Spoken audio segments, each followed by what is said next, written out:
Que faire quand on se sent déprimé? Alors, j'ai bien dit déprimé, j'ai pas dit que faire quand on est vraiment dans une dépression profonde.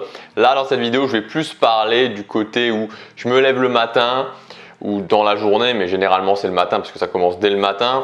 Je me sens déprimé, je me sens pas spécialement en forme, éventuellement je me sens pas motivé, mais c'est plutôt, vous voyez, cette sensation où on est là, on se sent pas vraiment bien, on se lève, on peut avoir des angoisses, on peut penser à des problèmes, on est un petit peu dans ce mode où on est un petit peu entre les deux.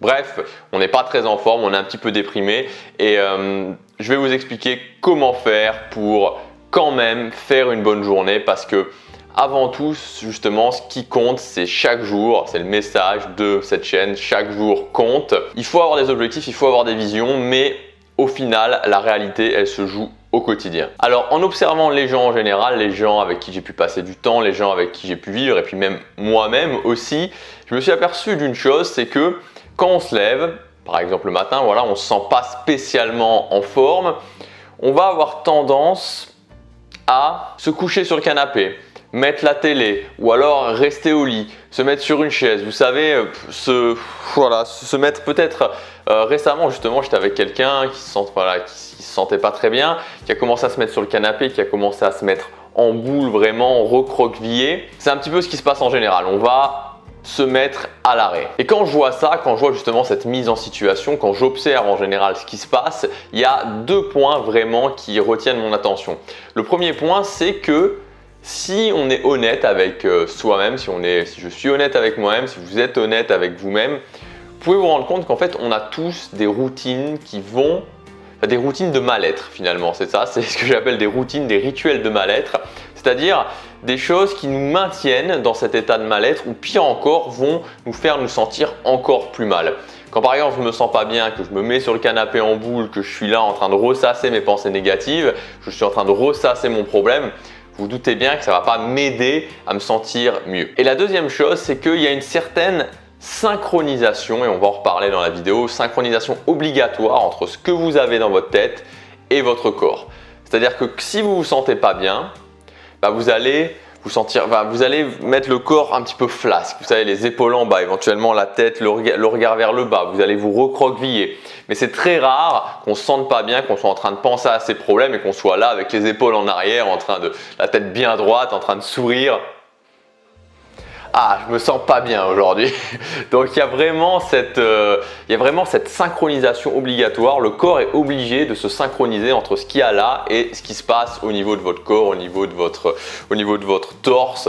Il y a une synchronisation nécessaire. Ceci étant dit, comment faire quand on se sent déprimé, quand on se sent pas en forme pour que justement cette journée-là compte quand même. La première chose qui va vous sembler idiote, et en général quand je le dis aux gens, ils me disent mais non, mais ça sert à rien, ça va rien changer. Et pourtant je vous assure que ça fait énormément, c'est le noter.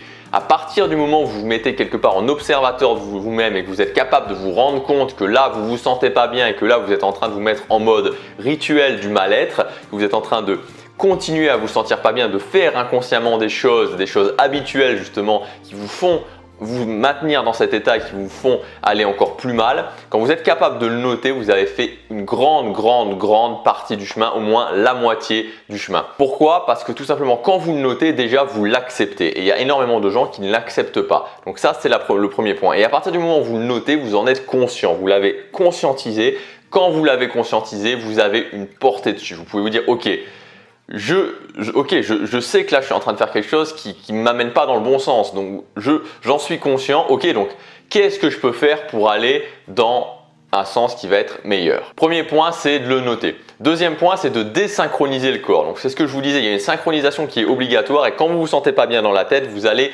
essayer de le matérialiser au niveau du corps. Donc si vous commencez à rester debout, par exemple à sautiller sur place ou alors à vous mettre dans le mouvement, aller marcher. Moi, c'est ce que je fais très souvent. Je vais marcher en essayant d'avoir la tête bien droite, le regard bien vers l'horizon, les épaules bien redressées, le torse bien droit, bien bombé. Quand vous faites ça, vous provoquez une désynchronisation. Il y a quelque chose qui ne va pas. C'est-à-dire que l'inconscient ne comprend pas. Je me sens pas bien et pourtant il est bien droit, pourtant il regarde bien au loin, il regarde bien vers ses objectifs. Qu'est-ce qui se passe? Et ça, c'est quelque chose qui ne fonctionne pas et ça va, si vous forcez votre corps à être dans le mode je me sens bien, l'esprit va obligatoirement, à un moment donné, ça va être compliqué pour lui de se maintenir dans le mode je me sens pas bien. Donc c'est pas miracle, il faut se forcer à le faire parce que c'est pas naturellement c'est pas ce qu'on va avoir envie de faire. Naturellement on va avoir envie de se coucher sur le canapé, on va pas avoir envie de commencer à sautiller, de sortir, de marcher, de se mettre à courir, de sauter sur place. Non, on va avoir envie de se mettre dans le non-mouvement. Mais c'est important justement de désynchroniser.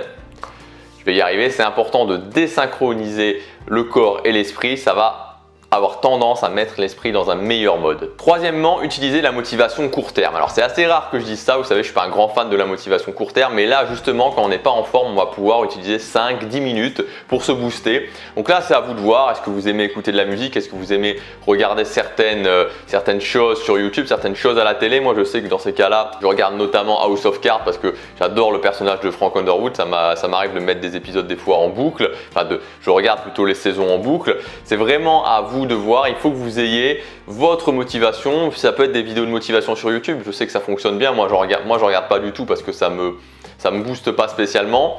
Mais à vous justement, ça peut être un vision board, ça peut être des phrases que vous allez vous répéter, ça peut être vous rappeler tout le chemin que vous avez parcouru. Vous devez trouver justement vos petits boosts de motivation court terme. Ça ne va pas durer toute la journée évidemment, la motivation court terme, je le rappelle encore une fois, c'est une vague, mais ça va vous permettre d'essayer justement de sortir de la vague négative et de commencer à construire une vague positive. Quatrième point, et c'est le point le plus important, vous savez que si vous suivez cette chaîne, dans la journée vous devez avoir un planning, vous devez avoir des choses à faire, des routines, des habitudes, c'est très important. Il faut que chaque jour vous puissiez avancer vers vos objectifs, donc je ne vais pas y revenir sur cette vidéo précisément, mais vous avez un planning à faire, vous avez une série d'habitudes à faire par exemple. Si vous faites ce qui est noté sur ce planning, sur le planning que vous avez préparé, peu importe dans l'état mental dans lequel vous êtes, comment vous vous sentez, si vous faites ce que vous avez à faire, vous gagnez. Ça m'arrive régulièrement de ne pas me sentir bien, de me lever le matin et de me dire allez aujourd'hui, pourquoi pas, ça fait peut-être 90 jours que tu te lèves d'affilée, pourquoi tu te lèverais pas, pourquoi aujourd'hui tu te reposerais pas un petit peu? Ou alors de penser à un problème, de penser à cette chose-là. Vous savez, quand on est entrepreneur, il y a toujours des choses qui arrivent, toujours des petits soucis qui arrivent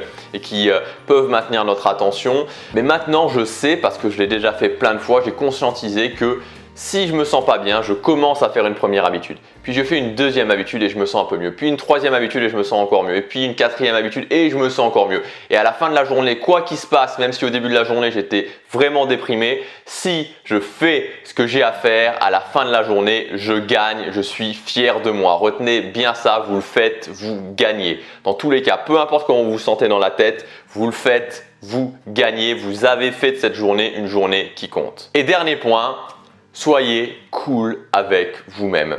Vous savez, il y a tellement peu de gens, mais vraiment tellement peu de gens qui prennent justement cette décision de passer à l'action, qui suivent leurs rêves, qui suivent leur vision. Vous faites partie d'une minorité. Quand on veut justement atteindre ses objectifs, quand on veut suivre ses rêves, il va y avoir des moments d'inconfort, il va y avoir des moments difficiles. Encore une fois, je prends mon exemple, mais régulièrement, je sais que je me mets dans des situations où je sais que je vais être challengé, voire très fortement challengé. Et parfois, je sais qu'une semaine, 2 semaines, voire même 3 semaines avant, la chose que j'ai à faire me challenge tellement que je vais commencer à me sentir mal, que je vais commencer à me sentir vraiment hors de ma zone de confort petit à petit et que je vais être dans cet état justement pas en forme quand je me lève le matin, un petit peu déprimé, vraiment cet état entre les deux. Et à ce moment-là, je suis cool avec moi-même. Je me dis mais Gabriel, c'est normal, tu fais des choses qui sont importantes pour toi, tu te dépasses, tu sors de ta zone de confort, tu te challenges. Donc c'est normal, c'est ok de ne pas se sentir bien. Vous pouvez vous autoriser à ne pas vous sentir bien, vous pouvez l'accepter. Et c'est très important, il y a une différence entre l'accepter et se complaire. Se complaire, c'est dire ah je me sens pas bien, vraiment une vie de merde, pourquoi ça m'arrive à moi, pourquoi ça n'arrive pas aux autres, etc. etc. L'accepter, c'est se dire ok, je fais des choses qui me challenge, donc à ce moment-là, voilà, dans 3 semaines par exemple ou dans 2 semaines, j'ai cet événement-là, ça me challenge énormément. Je vais passer par ces phases où je vais peut-être pas me sentir bien. Je l'accepte. Je l'accepte, c'est pas forcément grave. Je ne cherche pas à le fuir parce que quand on cherche à le fuir, ça nous éloigne vraiment de l'objectif. Je ne cherche pas à le fuir, je l'admets. Je sais qu'encore une fois, même si j'ai peur, je vais quand même le faire. Donc soyez cool avec vous-même, vous faites partie de la minorité, peu de gens font ça, beaucoup de gens sont en pilote automatique et laissent leur vie défiler sans jamais en prendre le contrôle. Donc c'est tout à fait normal quand on prend action, à certains moments de se sentir déprimé, à certains moments de se sentir pas en forme, d'avoir peur, de se sentir angoissé, etc. etc. Dans tous les cas, faites ce que vous avez à faire aujourd'hui et vous gagnez. Je vous dis à demain, chaque jour compte. Aujourd'hui, j'avais envie de vous parler de comment devenir millionnaire. Donc millionnaire, s'entend pas forcément 1 million, ça peut être 2, 3, donc avoir au moins 1 million, voire plus sur son compte en banque en partant de rien. Donc c'est un sujet qui est assez à la mode, j'en avais déjà un petit peu parlé, le sujet de l'argent, mais c'est vrai que ce défi souvent d'être millionnaire avant ses 30 ans, avant ses 40 ans, c'est quelque chose qu'on entend régulièrement.